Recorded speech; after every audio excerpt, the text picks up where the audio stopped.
So here at Squaw Valley's KT22 today, it's April 30th, 2021. The snowpack is getting pretty thin, and Squad pretty much just announced that today is going to be the last day of operations of KT22 for the 2020-21 season.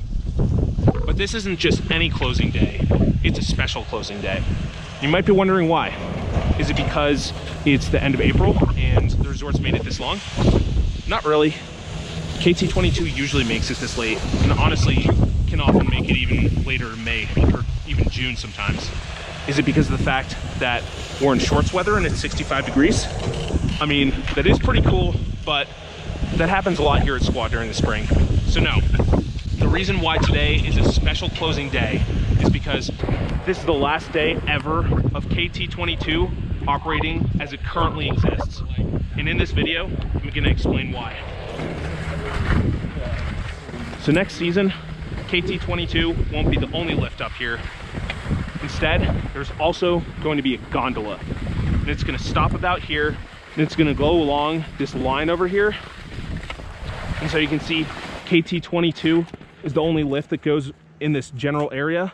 But starting next season, there's gonna be a gondola. It's gonna start kind of where the exhibition lift is down there. It's gonna make its way, it's gonna cross over the KT22 lift.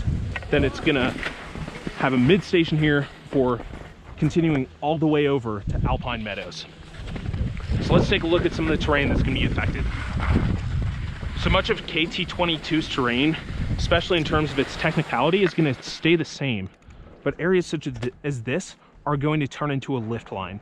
So right about here, you see these towers right above the fingers, and just right before you kind of crest up this final part, that's where the gondola is going to actually cross over KT22.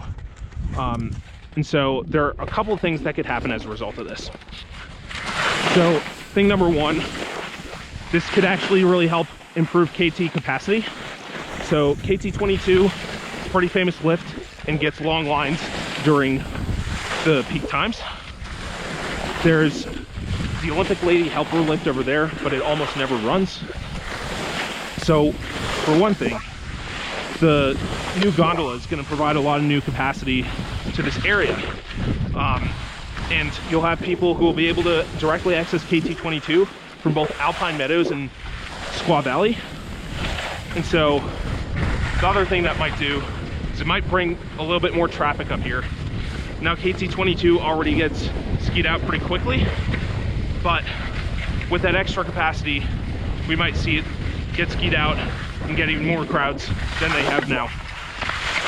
So the other thing that this is definitely going to change is the landscape. Now KT22's landscape right now, it borders on iconic. Not everyone's gonna be happy with this new lift. It's not gonna have the exact same aesthetic. We don't know exactly what it's gonna look like right now, but it'll definitely contribute to more buildup in this area. Now, KT22, pretty famous for its expert terrain and challenges, but some of the views up here are pretty iconic. And it's crazy to think this is the last day that the aesthetic as it currently exists will be skiable via lift. Next season, this backdrop is going to change. So a couple more just general pros and cons about this gondola update. So Squaw doesn't necessarily have the most consistent blue terrain, and from the base, this gondola is going to give people who are staying at Squaw Valley on their lodging a lot easier access to that type of terrain. Alpine Meadows has really good low intermediate, maybe even just regular intermediate terrain compared to Squaw. So that's going to help. It's also just going to help people get to Alpine Meadows in general, especially given the fact that right now the other option is a shuttle. Now another thing that might help is, even though this KT22 area might have a little bit more traffic due to the increased capacity, it seems that in general this new lift connection might help relieve the crowds at Squaw in general, as people who typically would just stay at Squaw would now have an easier option to get to Alpine Meadows. But inversely, that also means Alpine Meadows could see some pretty big crowd increases. So We could see like Alpine Meadows, you know, it's not been the most crowded mountain over its entire existence. That changed a little bit with COVID, but in terms of the lines and crowd flow there, very curious to see how Alpine handles these new crowds that are coming from the Squaw Valley base. Alpine has a pretty decent lift setup. There's still 3 lifts from the base, so at least they're equipped for that, but Alpine's facilities are pretty small.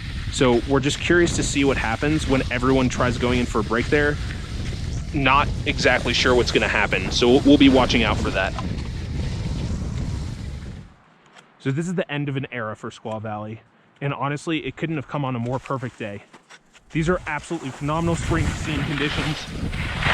65 degrees out, which is insanely warm, but no matter how many gondolas or how many mountains Squaw Valley connects with, there's no taking away the spring skiing experience for the years to come.